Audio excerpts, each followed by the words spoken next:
I think the one that drives her is a profound guilt and pain.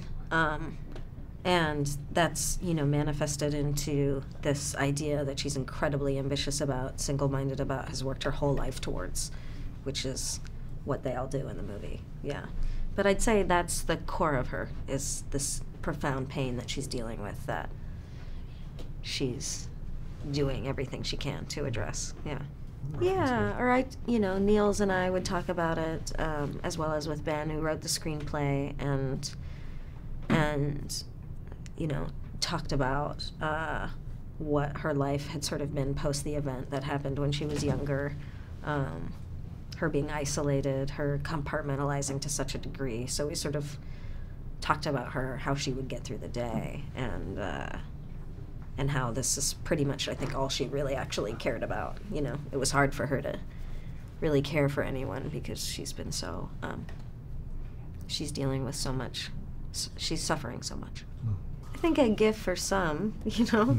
I think if it's, you know, if we compared it to real life, say, like if it's about, you know, feeling comfortable enough to access a part of us that we're really afraid of, or something we don't want to deal with, or have incredible shame or guilt about, or pain, to open that up and begin to start navigating it. Hopefully, ultimately, to heal and live the life we want to live, and so I think that can happen for people with this experience, and then won't happen for some others. So, yeah. Cool. I mean, less in terms of addiction, in terms of.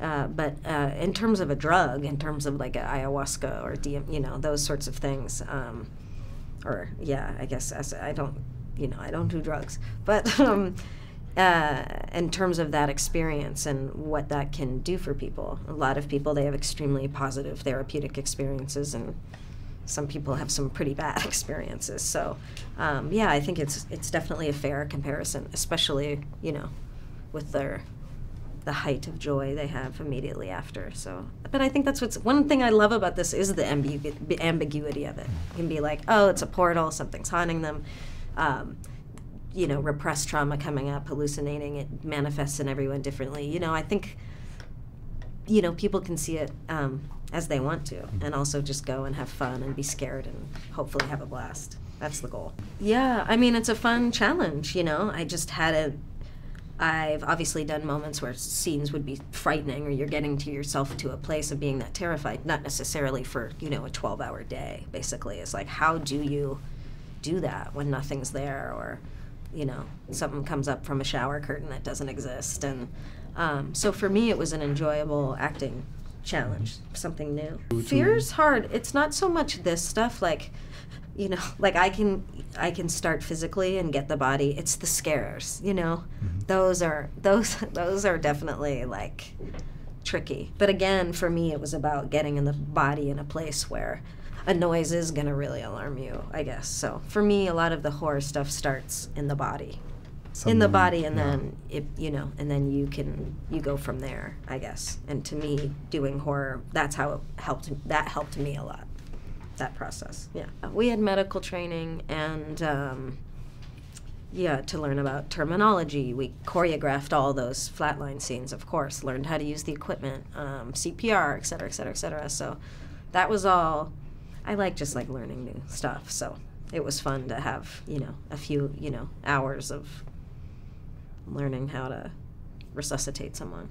Not that I could do it, but being an actor is like, you know, I think it would be, you'd have to like ask a medical professional. I know when we were making it, you know, the intent was to make it as accurate as possible in terms of how that would work, of course, cinematically, but finding doing the best to make it as authentic as possible. So I'll have to talk to our medical advisor to see how it ended up in the final cut, yeah.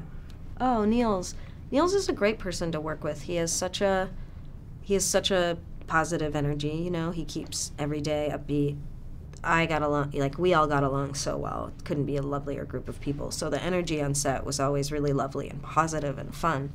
And Niels is one of those great directors who really knows what he wants, but he's so collaborative, you know. He really wants your input. He wants to hear what you have to say. And So even though you're shooting like a bigger movie with stunts and all those things, it feels really intimate, and I really like directors that work that way. Yeah.